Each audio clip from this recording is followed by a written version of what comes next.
Hey everybody, Economic Ninja here. It's the second time I uploaded it, and for some reason there was something wrong with the video portion. So we're uploading this again.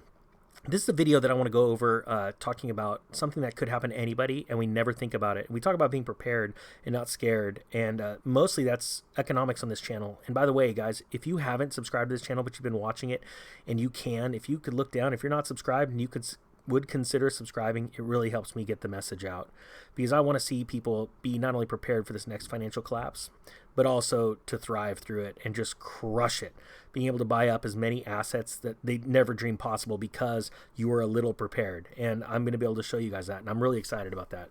So this is a video that, or a news story that I think is absolutely crazy, because we think a lot of people just don't think it could ever happen to them. But it's entitled "Stuck for 17 Hours, Motorist Trapped on Virginia Highway Beg for Food." And I'm going to show you a couple photos from it.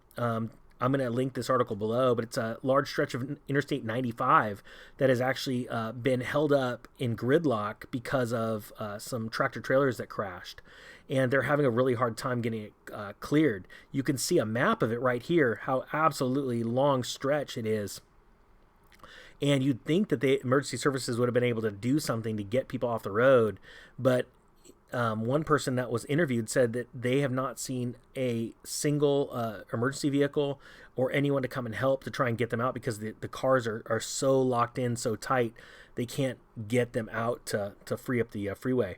And the reason why I'm doing this story is because so many people don't think about it. They don't have a go bag. We're going to get some photos in a sec, but they don't have a go bag in their car. And if you would have just a couple of Nutrigrain bars and like a stainless steel container with some water, just something that simple that, you know, every couple weeks you just exchange out, you know, you clean the container and put some fresh water in it, it could be amazing. Just that level of preparedness, that little bit. And I just don't think people think about it too often, and I think they need to.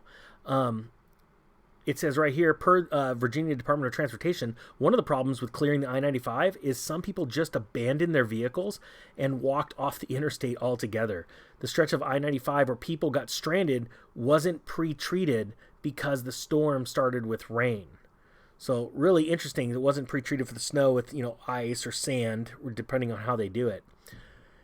It says hundreds of motorists have been stranded on I-95 in Northern Virginia for at least 15 hours after the region was hammered with a major snowstorm. And you could see pictures from here of just how tight these vehicles are in. And some would think, well, why wouldn't these guys just literally get off the freeway? But I just don't know. It's just, and then not only that, you got to be thinking worst case scenario with how cold it is. People in their car, they just can't keep their car, you know, running and heated. You know, how often, you know, and if you're in a colder climate, how many people just carry a blanket in their car? I think it's very important. It sounds crazy because these things happen all the time, and how many people are just not prepared. Here's another photo with emergency crews over here, obviously dealing with some sort of medical aid emergency. But it just absolutely blows my mind. So I just want to leave you with this, and, you know, think about the bigger picture. It's not just our finances that we want to be prepared for, but it's like everyday things. And it's not being paranoid.